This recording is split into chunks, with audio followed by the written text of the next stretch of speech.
All right, let's talk about AI. It is absolutely everywhere. And honestly, it's mostly just hype and a whole lot of confusion. People treat it like it's some kind of magic, but today we're going to pull back that curtain. We're going to see exactly how the trick works. You hear these questions all the time, right?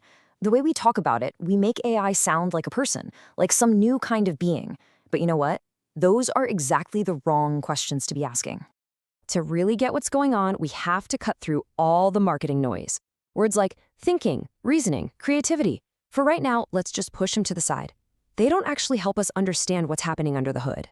And here's the secret. Behind every single one of these amazing AI tools, the image generators, the chatbots, all of it, there isn't a thinking mind. There's just a process, a single, really powerful, and kind of surprisingly simple loop. This is it. Seriously, if you remember only one single thing from this whole explainer, make it this right here. Data goes in, it gets crunched by a model, and an output comes out. This little loop is the engine behind all of modern AI. Everything else, it's just details. So let's break this down piece by piece. First up, data. This is the fuel for the whole AI engine. And what it is, and maybe more importantly, what it isn't, is absolutely crucial to understand. See, AI doesn't start with intelligence. It starts with stuff. Massive, unbelievable amounts of it. We're talking about the text from basically the entire internet, millions of images broken down into tiny pixels, countless hours of audio. It's just raw material. It's a recording of human expression and behavior. But look at what's on this list of what data is not. The data itself has no concept of truth or wisdom or context. It has no clue if a fact it was trained on is right or wrong or if it's completely out of date. It's just a gigantic, neutral pile of patterns. And this gets us to maybe the most important limitation of all, correlation. And AI learns that the words sky and blue show up together a lot, but it has zero understanding of why the sky is blue.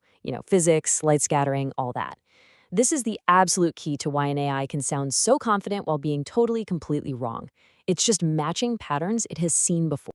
So here's the bottom line. The quality, the biases, the limitations of the input data will always show up in the output. If you feed it flawed data, the AI will just learn flawed patterns, and then it will produce a very, very convincing, but still totally flawed result. Okay, let's move on to the second piece of our loop. This is the model. This is the part that feels like a mysterious black box. But I'm telling you, it is not a brain. It's something way more mechanical than that.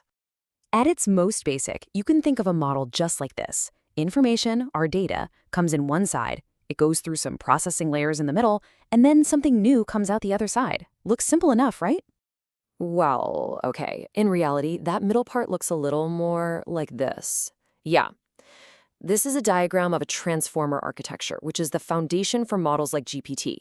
It's not a brain. It is a breathtakingly complex mathematical function with billions, literally billions of tiny knobs called parameters that get tuned just right to recognize and spit back the patterns from all that data.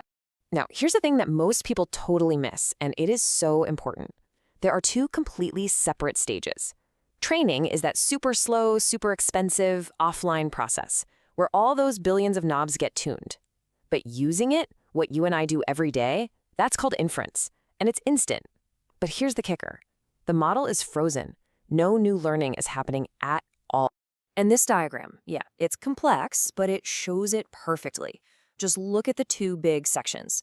That whole top part, offline model development, that's the slow, costly training phase. The simple online system at the bottom, that's what you're using. You are not teaching the model anything. You're just asking a question to a finished, static product. So when you're chatting with a bot, it's not remembering you. It's not learning from your conversation. Every single prompt you type is a brand new query to a static probability engine. I know it feels incredibly alive, it feels responsive, but it's an illusion. A really, really good one, but an illusion created by a frozen mathematical model. And that brings us to the grand finale of the loop, the output. This is the part we actually get to see, the generated text, the image, the piece of code, and this is where we tend to project this idea of intelligence onto the machine. But that output isn't a creation. It's not a thought. It's just the most statistically probable string of words or pixels or musical notes that should come next, based on what you gave it and the trillions of patterns it learned during training. It's a prediction. It's not a decision.